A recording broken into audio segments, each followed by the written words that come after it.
Hello and welcome to Marriage and Money, a conversational podcast about personal financial topics aimed at improving conversations about money in your marriage so you can reach your dreams together. This is a weekly discussion brought to you by a seemingly financially incompatible couple bonded by the legal contract of marriage. My name is David, your favorite saver, and in addition to Heather this week, we are honored to be joined by some special guests. Please welcome to the show Noah and Nicole from Nicholl for Your Thoughts YouTube channel. Welcome. So good to have you on today. Yeah, thanks so much for having us. We're excited. Yeah, absolutely. So the beauty of getting into this finance world and the community is we've met some amazing people on the internet that we probably would have never, ever gotten to meet. So we're excited today to do another interview with a couple that we just recently met who are also in this space and on a journey to help educate and help people get to some financial independence. So Noah and Nicole, why don't you introduce yourself to our community, share a little bit where you live, what you do for a living, how long you've been married, and maybe why is this so interesting of a topic that you want to talk about? So pass it over. We're Noah and Nicole. We live in Michigan. We are actually currently living in Florida. We've been here for the past couple months. This is our first year trying out the whole snowbird situation, and it's going well so far. I am in the talent world, so I'm a talent development specialist at Rock Central, part of the whole Quicken Loans, Rocket Mortgage family of companies there. So that's what I'm currently doing. I've been doing that for a couple of years, and Noah and I are going on 3 years of marriage this summer. So we're excited to celebrate that milestone, and I'll pass it over to you and let you introduce yourself. Yeah, so my name's Noah. Graduating out of college, I actually started a job as a financial advisor for a private wealth management company. I did that for a little over a year, tried to start a small business, failed. Went to work at a job temporarily, and then started Nicholl for Your Thoughts. So currently, on a day-to-day basis, I basically trade in the market, and then I also have just recently started a small consulting firm. So that's where I'm at professionally, but just a huge passion for trying to help people become financially literate and really push financial education, because I think it can have a huge impact and benefit people a ton in their daily lives, and really just help free up a ton of their resources and allow them to achieve some of the goals that they might not have thought were possible. And even to add on that, I think we are so excited that you guys reached out, especially about the marriage piece as well. I know with a lot of our friends and things like that, it almost seems taboo to talk about money and finances and your relationship, not only with that, but with your partner with that as well. So when you reached out, we were really excited. Whether our friends like it or not, we openly talk about it. So we're happy that we're trying to make that something that's just more open in society to talk about, to get people excited about. So we're super excited to be on your podcast today. That's great. That's great. And we're excited to have you, especially as more of a newly married couple with it's really exciting to get that perspective in addition to that financial professional perspective as well, both of you being in the financial services industry. So very excited about that. So could you give us a little bit of background on, if you'd be willing to share, on how your finances are set up as a couple? We've talked a little bit on previous episodes about different ways that couples structure their finances, whether that be separate, combined, or some type of a hybrid approach. How are you set up? Yeah, so we are completely conjoined financially. I think since we got engaged, actually, we merged our finances together. So we set up joint bank accounts. I believe at that time we even combined our investment accounts. And it's something I think we had even talked about before we got engaged about doing. And makes our whole marriage sound kind of like a business transaction, doesn't it? We're like, well, let's pool our money together. I can really make it go further that way. I'm glad you talked about these things, though, right? A lot of people stumble into it, and you went in very intentional. And I think that's a really good lesson from what you've done. Yeah. The only downside we've experienced is with name changes. It makes a lot of paperwork headaches. Other than that, just really glad we did it. Really glad we had those conversations early on in our relationship, and that we were on the same page basically since day one. So it's definitely better when you're both working to accomplish the same goal instead of someone taking a step forward and the other person moving you 2 steps back. Oh, that's great. That's really great. Especially like David, it's so early in your relationship to start on that ground. So one of the other topics that we talk about, and David kind of mentioned this in the intro, is this dynamic between a spender and a saver. And it seems like there's the spectrum of, either being kind of labeled, I hate to label people, but more of a saver versus a spender type. How would you describe? Are you guys similar in nature? Are you different? Are you kind of both in the middle? Where would you We're quite describe different. yourself? Yeah, I was gonna say, Noah painted this really nice picture. Like, wow, we got engaged. We were right on the same page. It was really great. And I'm over here thinking, I don't know if that's the full story. So we were definitely on the same page with being excited about wanting to put our money together to make it go further as far as investments go and things like that. That part we were definitely on the same page about. But talking about the spender and the saver, this is our saver, Noah, over here. He loves to save everything. He will, if we get a piece of fruit that's bruised from the grocery store, he will bring it back so that we get our full money's worth from the grocery store. That's like a one-off thing. Yes, you buy no-name brand things. Like it's ingrained in him. I was like, I get annoyed having to record the refund from the grocery store for 90 cents. I'm like, really? I do that. Really? I did that recently. Yeah. Yes. So yes, Noah's definitely that the saver for sure. But I wouldn't say Nicole is the spendthrift either. She's definitely very mindful with her spending, and she's intentional with it. Like her favorite thing to do is travel. And she's made that very apparent and made sure we were on the same page right from the beginning that, hey, I want to travel and I want you to want to travel. And she's definitely given me the travel bug too, which I've fallen in love with. I think it's just so cool being able to experience different geographies, different cultures, different practices that we're not used to typically. So I'm definitely thankful for that. But I think we do a good job of balancing one another out. It's a little bit of I don't know. It's just balanced. I guess that's the best word I could use. It's good to have that push and pull dynamic so that one person isn't being bogged down too much by the saving, or one person isn't too much in the we have to travel all the time camp, right? There's a healthy balance in there. One of the things that Noah, you talk a lot about that your YouTube channel is based on is investing. What is it that got you started in investing and got this bug in you that this is something you have to do? How did you learn about it, or who taught you about that? So we were trying to think about that a little bit ago actually, and we couldn't pinpoint an exact point in time or an exact event that caused it to happen. I think for me, it's just the concept, the theory that compound interest is such a powerful effect. And over time, if you let it do its work, it really can have some incredible results. So I started investing in high school actually before I turned 18. Wow. I actually gave my dad, I made an arrangement with my dad. He had like an account set up with TD Ameritrade, and I gave him I don't know, a couple $100s. And I said, Dad, can you deposit this into your account so I can start investing with it? And I'll keep it separate from your money. I'll make sure I know what is my investment and what is yours. And he said, yeah. So that was my first test of investing and no idea what I was doing. And looking back, it was a double-edged sword.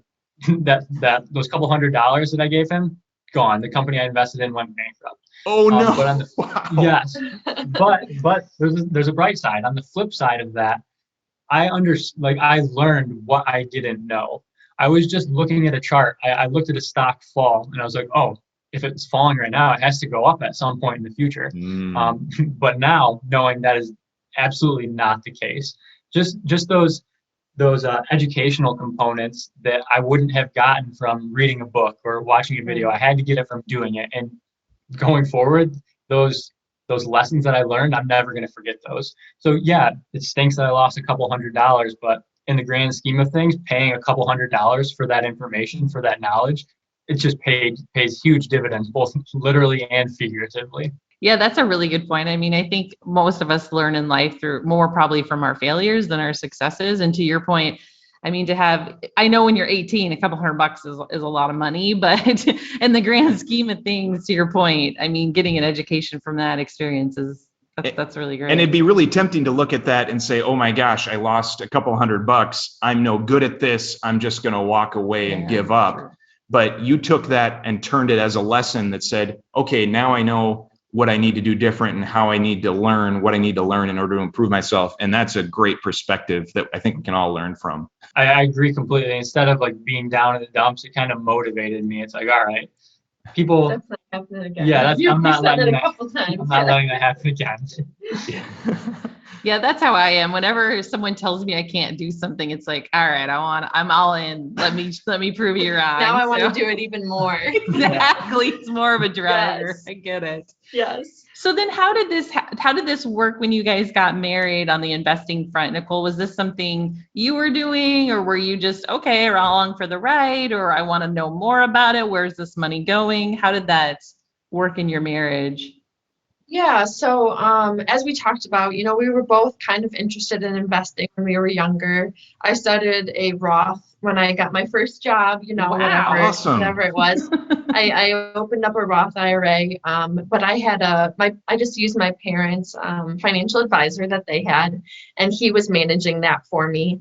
And then when Noah and I got engaged, and like we said, even beforehand, when we were kind of figuring out how we could pool our money without, our parents knowing or something like that, we had talked about what that would look like. And I, at first I was a little nervous. I trusted Noah with my life, but we were 22 years old. So I said, do I want to give all of my money, which wasn't much, obviously, at the But time. it feels like a I lot. want to give When you're all of my 22, money anything is. to a 22-year-old. I love this man, but he's still a 22-year-old man.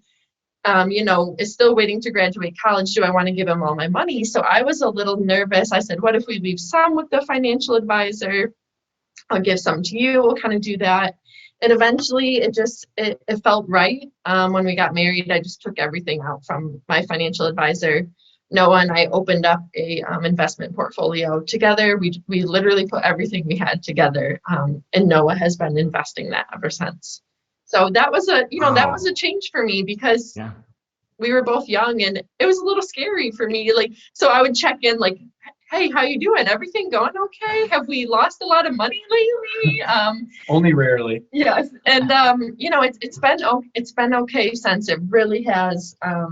It's been fun almost to talk more and learn more about it. So. And let me step in to give Nicole some credit here. So she said she started her Roth IRA when she got her first job. She got her first job at 16. So she opened, like her parents helped her open a custodial Roth IRA when she was 16 years old. And just like those additional years, even if you're comparing it to someone who starts a Roth IRA at their first job out of college, like that's a huge advantage, just being able to take that step, probably recommended by your parents or their financial advisor, just showing that like, hey, that little bit of information is just going to have such a huge impact over the long term. Oh, definitely. That's amazing. Yeah. And Nicole, you had mentioned that you periodically would check in on, hey, how is this doing? How has that communication evolved as your marriage has progressed? Do you have like a regular check-in now that you do, or is it more just, oh yeah, I'm worried about it this week, so I'm going to ask about it? Yeah, it's probably a mix of those things. So I think, as time has gone on, we got married. We were interested in saving right away, like I said, because we got engaged and we're like, oh, now we have a wedding to pay for. So ever since the day, we got engaged, I feel like there probably isn't a day that goes by that we don't talk about investing or a stock or some sort of business idea we have rolling around in our minds. And I think it just continues to evolve. This past year, Noah's tried to do a bi-weekly budget meeting with the both of us, which a very formal one, which sometimes happens, sometimes doesn't. But we talk about investing almost every day. We try to go for a walk together every day. And I think that's the topic of our walk most of the time. Noah's trying to sit me down and do like some nightly classes. We'll do like 20 minutes. I literally have a notepad and I'm like taking notes, but it's just, I have gotten interested in some of it, but I have still never placed a trade. Never. Yeah, you have. When? You have. I made you place a trade before. Maybe once. Maybe he like told me what buttons to click, but otherwise I do trust him. I like learning about the broad concept of it. I'm not sure that I'm ever actually interested in doing any of the trades myself, but it's fun to learn about. I get excited that he's geeked about it. It's fun to hear him get all excited about it. And let me interject again here. So Nicole said we basically have like daily discussions about finances and investing. And one, it's partially because we're nerds, and two, it's partially we don't. I'm trying to find the right words to explain it. We're not all about the money. It all comes back to our goals. We focus on our why. So our biggest why is we want to be able to raise our family on our own terms, have a lot of time to be able to spend with them, and we want to be able to travel along the way and show them what the world has to offer. So one of our biggest goals is we really want to be work optional by the time we're 40, and that doesn't mean retire by any means. It just means exactly what it sounds like. Have the option to work or not. If we're doing something that we're really passionate about, that we really enjoy, hey, we want to keep doing it. But we always want to come back to that why, because we're not just trying to accumulate dollars for the sake of getting the highest score, because that's not what it's all about. Oh, that's such a great perspective. And yeah, we couldn't agree more. You need to have that goal, and those goals give you something to work towards together as a couple and actually bring you closer together because you're working towards the same thing. And I just listened to a podcast yesterday that talked about it. Like, a lot of people will write down their goals, will have the goal, but it really goes back to the why and why you're doing it. And that's going to be the differentiator between someone who's going to achieve their goals and not, because everybody can say, here's my goal, but without understanding what the why is and the driver, I think that really sets it above, to really reach and achieve that. So Noah, you got Nicole. I mean, she had a background in investing, but you got her excited and she was like, okay, sitting down, taking notes, learning.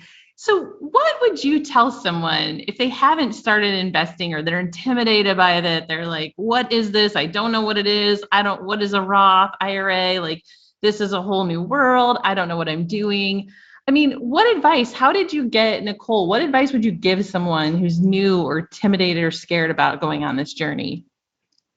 I think it all comes back to just like linking it to their goals. So if I wanted to talk about this stuff to Nicole just for the sake of talking about it, she would not be interested in the least. Just making sure that it ties into their overarching goals and what they're trying to accomplish and what they value in life. I think that's really important. And from the perspective of someone who's intimidated or scared, I think YouTube, the internet, incredible resources. A lot of the stuff out there is just completely free. Like, I tell a bunch of people, I get a message like once a month, someone's like, how do I start investing? So I either like tell them, okay, check out, like, here's an Investopedia. I love Investopedia. Great resource to use. Like, here, they'll walk you through exactly how to open a brokerage account. Or like, check out this YouTube video. This person literally spent 20 minutes of their day walking you through screen sharing and clicking each thing and telling you about what it is and what you need to provide and how to go about accomplishing those things. And then talk to a friend. Money isn't necessarily a topic that a lot of people are comfortable with.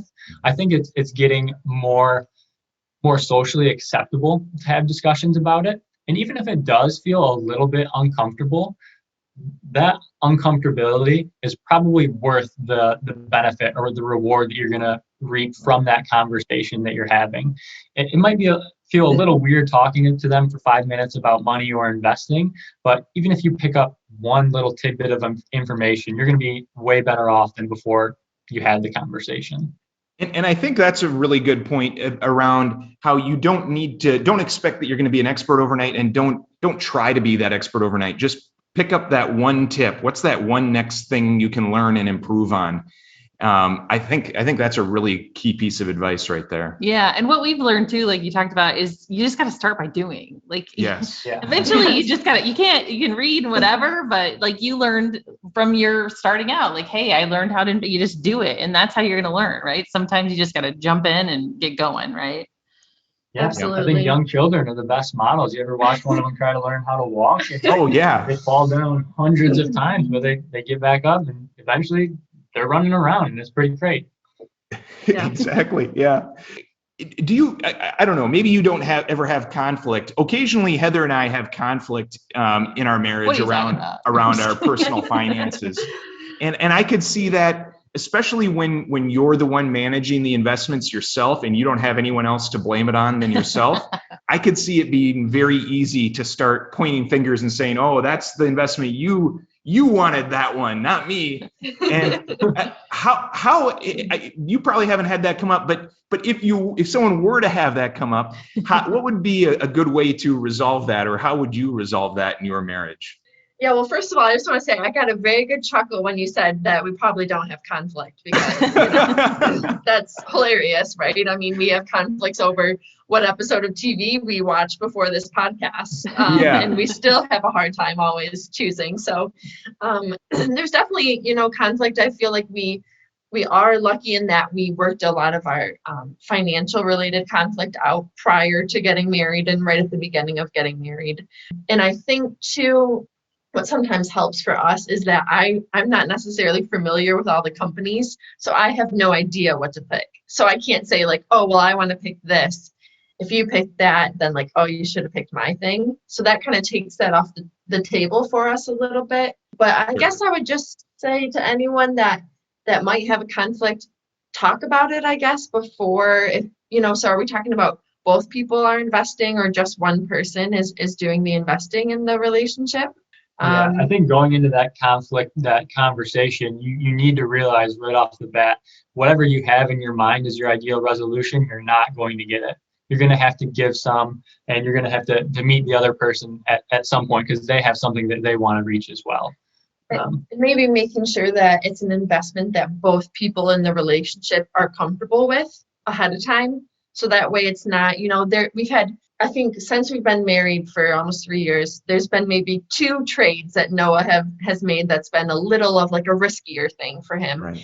And he did ask me, he talked to me beforehand about both. And we did talk them over a while. And ultimately I said, you know what, the place where we're at, I feel comfortable. It is a little bit riskier, but go ahead. And if something happens, I'm not going to blame you. Right. So maybe setting that up ahead of time, establishing what both people in the relationship are comfortable with risk-wise, have both of them take a look at the company and kind of make sure you're on the same page. So if something goes south, you're both taking the blame for it. I really like that. What I'm hearing is transparency. So you're talking about this, like, it's not that he's going off and making these a risky investment on his own and just hoping you won't find out, or that it'll work out in the end.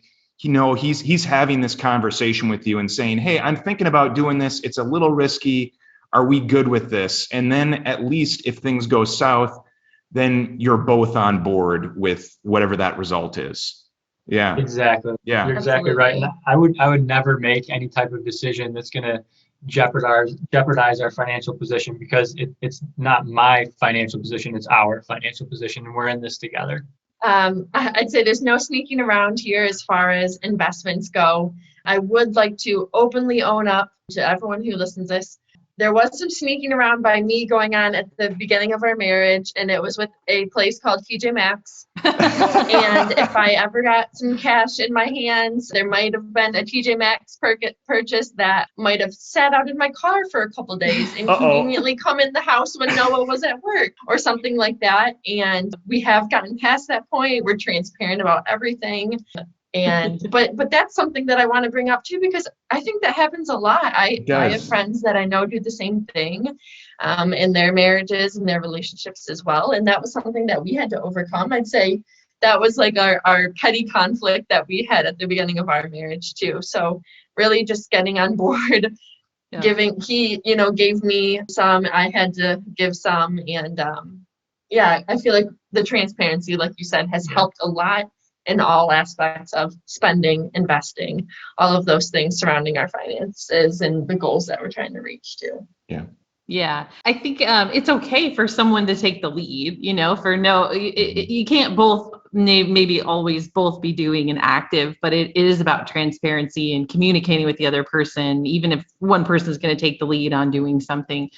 So what advice would you give if one person in the couple is excited and passionate and wants to do this, and the other person is like, I don't have any interest. I don't know what you're talking about. Leave me alone. I just want to watch my Netflix and chill. Like, just leave me alone. What would you say to getting, how do you get a couple, or what advice would you give for a couple that's not on the same page? I know it seems like you guys kind of got there quickly, but I don't know if you've had other friends that you've seen that in or advice you would give. We have seen that for sure in some of our friends and some of our couples. Maybe one's interested in investing or saving a bit more and the other isn't. And we did talk about this question a little bit, this type of thing a little bit a while ago. I think kind of what we were thinking is that you really have to get on the same page with your goal. Yeah. So it's not even necessarily the investing, but more so to just sit down, take investing and saving off the table for a moment and talk about your goals. And sure, one person may not be into the savings and the budgeting and the investing, but they might get into a goal and they might get excited about retiring early. And just throwing out to them that if you do budget and invest and maybe save a little extra, you can reach that goal earlier. And while they still might not want to be a part of the daily thing, helping out and maybe not going out to dinner as often or not getting that drink or something like that can help in reaching the goal that they're excited about. They might still not be excited about the having to cut back or having to do certain things, but they could hopefully get excited about the goal. I think focusing on the goals are really important, clearly, because we've mentioned it like 5 times already. Very key. It sounds kind of morbid, and it is, but I like for Nicole to have like an understanding or a knowledge of what's going on in case anything ever happens to me. Mm-hmm. I don't want her to be out there without any understanding or knowledge of what I was doing. I want her to be able to some degree, manage it on her own, or at least, at the very least, find someone who's going to help her manage it, because I think that's really important too. Yeah. So when is the right time for someone to find someone to help them manage their finances versus managing it for themselves? Because it is a unique skill set there, but it's something we can also learn. So is it all right to use a financial advisor? Would you recommend that to others? I mean, you are a financial advisor, so I imagine you wouldn't dissuade people from that. I think for some people, financial advisors are really great tools just because that is their sole purpose. Like that is what they're specializing in. They understand a lot of the tax planning, a lot of the estate planning, especially the investments. However, for a lot of people, financial advisors aren't really practical because financial advisors don't typically start accepting clients until they reach a certain threshold of assets under management, just because it doesn't make financial sense for the business model to work. And for those people that might not have access to financial advisors, they're kind of left to the do-it-yourself approach. And I think one of the best tools, and it's actually really well utilized now, are ETFs or index funds, just because they give people a great ability to diversify their portfolio without necessarily needing to know like a ton of the investment research process. So I'm a big proponent of index funds and ETFs. They're super cheap for people to buy. They're ubiquitous. There's so many of them, and they do a really good job at what they're built to do. And I think something that's important to mention too, if I never married Noah, if I never found Noah, I would have a financial advisor. I mean, I would have taken the financial advisor that my parents knew that I was using and probably would have kept him my entire life, just because something that Noah hasn't mentioned yet is he is constantly reading, researching companies. I mean, that's what he does on a daily basis. He's always finding out more information about companies, who he's going to buy next, what's a good company, what their story is, all these things. And I think, while I think that's great, if you're not interested in it, don't just like make an investment that you haven't done the research on. And I think in that case, it makes more sense to use a financial advisor. But like Noah mentioned, some financial advisors have a certain amount that they want you to have before they do it. And we're actually talking about this. Will you tell them about those like bots that you were telling me about? Oh, so I wouldn't call them bots necessarily, but a lot of companies have developed like robo-advisors now. So the brokerage company we use is Ally Invest, and they basically cater to people who don't meet that threshold to hire a dedicated financial advisor. but they want to invest. They just don't have the knowledge or the time or really the desire to learn about it. So what you can do is you can go like set up an automated portfolio basically, and each time you make a deposit, it'll invest the money based on your risk tolerance, your goals, time horizon, all those types of things. So like Ally Invest has one, I know. E-Trade has one. I'm pretty sure Charles Schwab has one. Most of the big brokerage firms have them. So that's another great option.